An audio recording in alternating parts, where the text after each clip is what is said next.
Hello, boys and girls. Today you're going to be looking at some problems where you're going to be solving for an unknown or a missing number. We often see our problems written left to right like this one, 8 plus 7. I'm going to go ahead and solve this. So I know that 7 plus 7, that's a doubles fact, and I know that's 14. 8 is one more than that, so my answer here is going to be 15. If this side of the equal sign is 15, then this side also has to be 15, because 15 equals 15. 8 plus 7 equals 15. That's the way we normally see problems, written left to right. But sometimes the unknown is on the left instead of on the right. It's the same problem. All we've done is flipped our answer with what we know. So here we have something equals 8 plus 7. Well, I remember from up here that 7 and 7 is 14. 8 is one more, so my answer is 15. Again, if this side is 15, then this side also has to be 15, because 15 equals 15.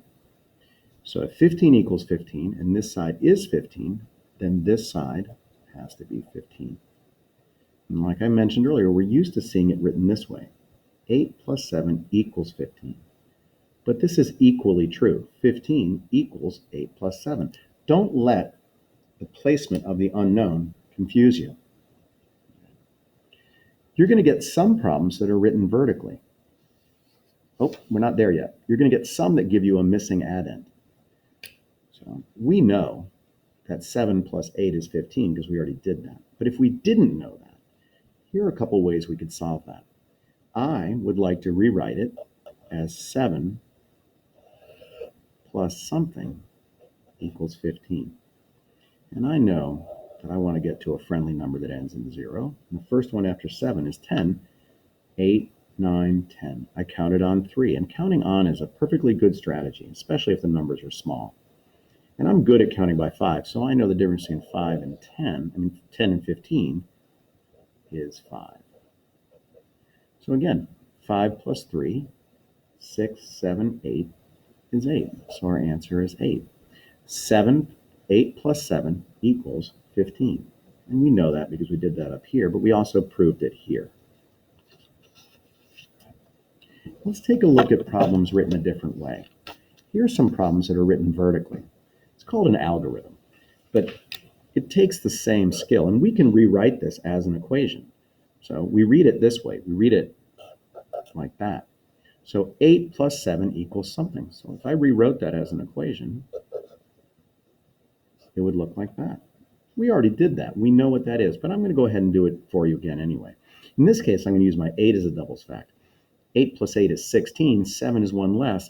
One less than 16 is 15. I'm going to put 15 here and 15 here. And again, the unknown came at the end of this problem, and that's often the way we see them, but that's not always the way we see them. When they're written vertically like this, the unknown is usually going to be at the bottom, but not always. Let's see if we have another problem here. Oh, the unknown on this one isn't the bottom number. The unknown is in the middle. Now, we already know that 8 plus 7 is 15, so we know this is 15. But if we didn't know it was 15, what would be a good strategy for solving that? Well, first, I'm going to rewrite that as 8 plus something equals 15. Now, that looks more familiar. So I could count on, or I could say to myself, let me see if I have enough room here, draw a number line, 8, and I got to get to 15. And again, I know there's a friendly number of 10 here,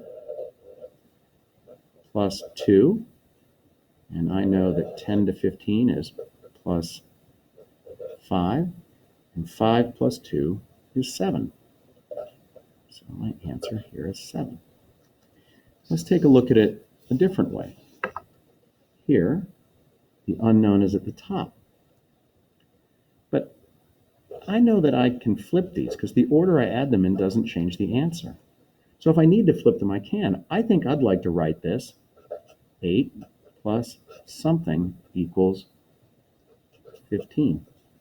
But you could also say something plus 8 equals 15. Now we know earlier that this is going to be 7. But once you've written it one of these ways, there are lots of ways to solve it. And I'm sure you'll have your own strategies. So you're going to be trying to solve for unknowns written vertically.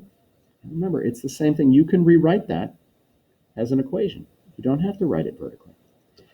And you're going to be solving for unknowns written horizontally or as an equation.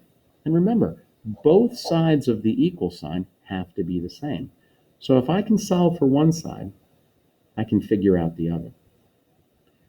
Again, 8 plus 7 was 15. 15 has to equal 15. That's my answer. So I'm sure you'll find that you have no problem with these. If you do, or you make mistakes, remember that making mistakes is how we learn. I would hope that occasionally in math this year you are making mistakes. That means your teachers are pushing you and you're learning new things. If you have problems, do the best you can. Make sure you take your page out and bring it into school so your teachers can see it, because it's due in class. And if you have any questions, ask them. Ms. Marshall's class that is remote, you can ask her online. Make sure you ask questions if you're stuck. Don't just remain stuck. Making mistakes is fine, but learning how to correct them, that's the key. All right, best of luck.